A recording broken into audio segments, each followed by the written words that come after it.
The number on the printout said 186. My cardiologist circled it in pen and slid it back across the desk, and my coffee went cold in my hand while he explained what that meant. That was my coronary artery calcium score. Anything above 100 puts you in a moderate to high risk category for a cardiac event.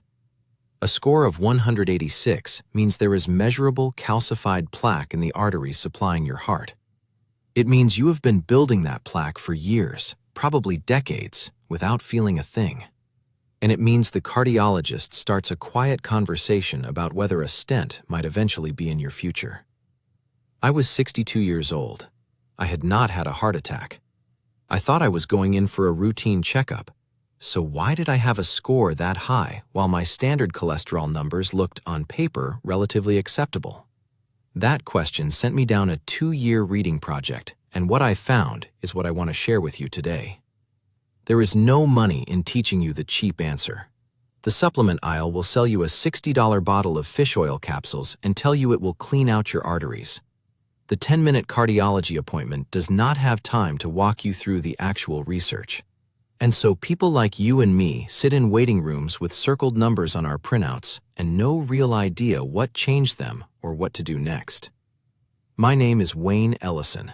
I am 68 years old. I am not a doctor, and this is educational content. It is not medical advice. After that scare, I started reading the actual studies, the clinic handouts, the American Heart Association guidelines, things my doctor did not have time to walk me through. Today, I want to share 2 specific foods I added to my daily eating and one question I eventually brought to my cardiologist that I wish I had asked from the very beginning. I will tell you what the research says about each one, what I actually changed in my kitchen, and exactly what to bring to your next appointment. This is all checkable. 5 years before that office visit, I was sitting at this same kitchen table eating whatever I felt like. Eggs and toast in the morning, red meat a few times a week, very little fish. I felt fine. That is the part nobody warns you about with arterial plaque. You often feel nothing at all. The damage builds quietly for years, and by the time a calcium score catches it, you are already well into the process. I do not tell you that to alarm you. I tell you because the 2 foods I am about to describe are not dramatic, and neither comes with a big price tag. But the research behind them is real, and I have kept both habits for 6 years since that appointment. So why walnuts, of all things? That was my first question when I started reading.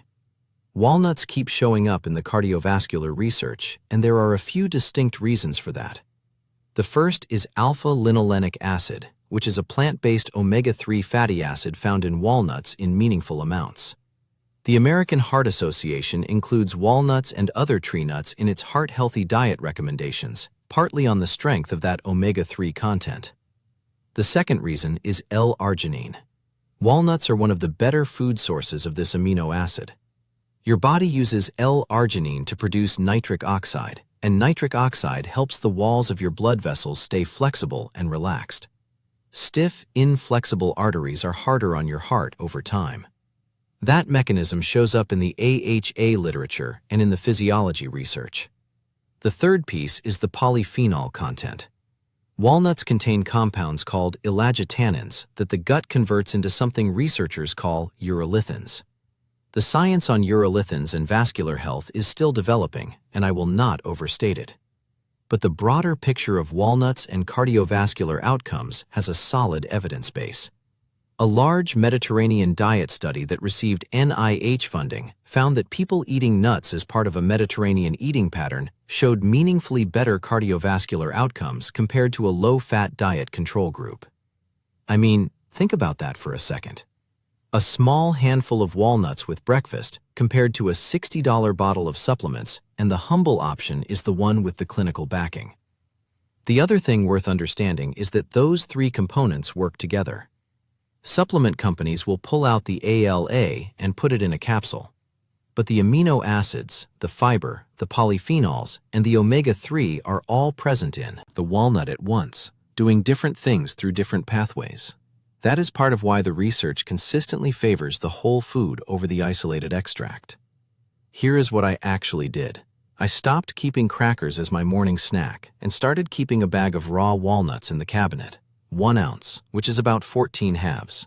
I ate them with my cereal or with a piece of fruit in the afternoon. I did not add net calories. I swapped something out. 2 honest caveats. Walnuts are calorie-dense, around 185 calories per ounce. If you add them on top of everything you already eat without removing anything else, that adds up. Make a swap. Replace something rather than piling on top. And if you take blood thinners or any cardiac medication, talk to your doctor before making any dietary changes. That applies to everything I am going to say today. Who is this best for? Anyone watching their LDL numbers or looking for a low-cost daily habit supported by the research, in addition to a decent diet. That is what the evidence supports. For a while, my morning routine felt pretty settled with just the walnuts. Things seemed to be moving in a quieter direction. That did not last, because when I went back and read more carefully, I realized I had left a second major piece off the table entirely. The second food is fatty fish, specifically canned sardines, canned wild salmon, and fresh salmon, 2 servings per week. That is the recommendation the American Heart Association has published for cardiovascular health as of 2026. Here is why the evidence points here.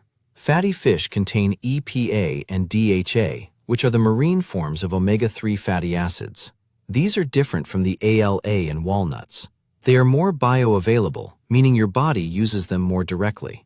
The research connecting higher EPA and DHA intake to lower triglyceride levels is among the most consistent in cardiovascular nutrition science, and the AHA has affirmed it repeatedly. The NIH has also noted that populations eating fatty fish 2 or more times per week tend to show lower rates of cardiovascular events compared to those eating little to no fish. I want to be careful here. That is an association in the population data. Wayne Ellison cannot tell you that eating sardines prevents a heart attack, but the signal is real and consistent enough that the major cardiovascular organizations stand behind it. And the timing of how this landed for me was almost too perfect. The week I started adding sardines, I checked the price at my grocery store. A can of wild sardines in olive oil costs about $2. I had been spending more than that on the flavored crackers I replaced with walnuts. So, yeah, not exactly the expensive overhaul I was bracing for. Here is what I actually changed. I started buying canned sardines, which I had never eaten once in my life before age 62. I ate them with whole grain crackers or mashed onto toast with a little hot sauce. I also added 2 salmon dinners a week, sometimes canned salmon mixed into a salad, sometimes a fresh fillet. My grocery bill did not go up because I was buying less red meat, which costs more. A few honest things about fish. Some fish carry real mercury concerns. Swordfish, king mackerel, and tilefish are the ones the FDA and EPA flag as high mercury. Sardines, salmon, and canned light tuna are all considered low mercury options per federal guidance, which is why those are the ones I focused on. And if you are on a blood thinner, the effect that omega-3 fatty acids can have on platelet function is worth a conversation with your doctor before you dramatically increase your fish intake. Bring it up, and you can proceed from an informed place. Who is this best for? Anyone who is not currently eating much fish. If you are already hitting 2 servings a week, this is not new information. But if you are eating fish once a month or less, the shift to twice a week is one of the clearest diet changes the major cardiovascular organizations recommend. If this kind of content is useful to you, subscribe and stick around. What I cover here is the kind of thing your cardiologist wishes the appointment were long enough to explain. I will keep putting it out. So the 2 foods were walnuts and fatty fish. But there was something else, and it changed how my cardiologist was monitoring me more than the food changes did. It was a question I brought in about a year after that calcium score.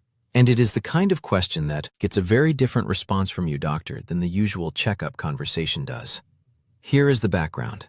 I had been doing the walnuts and the fish for about 12 months. My LDL had come down a little. My triglycerides were better. My doctor was pleased, but something kept nagging at me. My LDL had never been catastrophically high, even before the changes.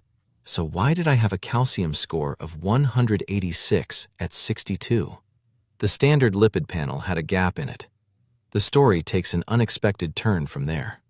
I was reading about cardiovascular risk factors that go undetected in a routine blood draw, and I came across something called lipoprotein A, usually written as LPA and pronounced LP(a). It is a type of LDL particle with an extra protein attached to it. And unlike regular LDL, which diet and medication can bring down significantly, LPA is almost entirely genetically determined. You are born with a high LPA or a normal one. Food does not move it much. Statins do not lower it much either. The American Heart Association published a scientific statement on LPA in 2019.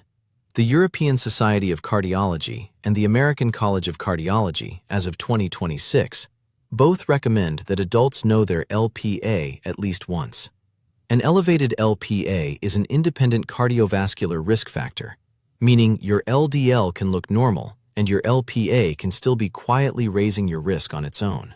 And no, I am not making that up. This is a real test that any lab can run, and in many cases, insurance covers it. The reason you have probably never heard of it is that LPA is not included in the standard lipid panel. Your doctor does not see it unless someone specifically orders it. And until recently, the thinking was, why check for something you cannot treat? That thinking is changing. There are therapies in late-stage trials targeting high LPA specifically, as of 2026, and knowing your number now puts you in a better position for that conversation later. If that sounds like a complicated situation, keep watching, because this is not a story that ends badly. The question I brought to my cardiologist was simple. I told him I had been reading about lipoprotein A and asked whether we could add it to my next blood draw. He nodded, said most of his patients had never asked him about it. He ordered the test. My LPA came back elevated, high enough to explain a meaningful portion of my arterial risk beyond what my LDL alone would predict. In the year after that result, I came to understand exactly what that calcium score at 62 had really been telling me. Part of my risk was genetic. No amount of walnuts and sardines was going to change my LPA number, but knowing it changed two things. First, my cardiologist decided to monitor my calcium score more frequently than he would have otherwise. Second, it changed how seriously he took the statin conversation, because while statins do not lower LPA directly, they do lower LDL. And when your LPA is elevated, you want everything else as controlled as possible. That is what knowing the number buys you. A more informed conversation, a more tailored monitoring plan, and the ability to be a participant in your own care rather than just a patient waiting for the next appointment. The 10-minute visit has no room for your doctor to volunteer this. You have to bring the question. Write it on a piece of paper. LPA. Hand it across the desk. That printout with the 186 circled in pen is still in a folder in my desk. I look at it sometimes. My most recent calcium scan came in at 194, which sounds like it barely moved, but that is actually a much slower rate of progression than my baseline suggested. And my cardiologist tells me that slower progression is the real goal at this stage. I am not going to tell you my story is proof of anything. I am one person. But here is what I did. I added walnuts, 1 ounce most mornings, for the L-arginine, the ALA, the polyphenols, all of it working together in a way a single ingredient supplement cannot replicate. I added fatty fish twice a week, mostly canned sardines and salmon, for the EPA and DHA. The AHA has stood behind for years. And I walked into a cardiology appointment with a question on a piece of paper, asked for my LPA, and got information that changed how my doctor managed me. None of this cost me a fortune. The sardines are $2 a can. The walnuts run me less than $10 a week. The LPA test was covered by my insurance and cost me nothing out of pocket. But even without coverage, it is not an expensive add-on at most labs. Write these down. Before your next appointment, write 3 things: walnuts, fatty fish, LPA. Ask your doctor whether the first 2 fit your eating plan, especially if you take any medication that touches your clotting or your liver.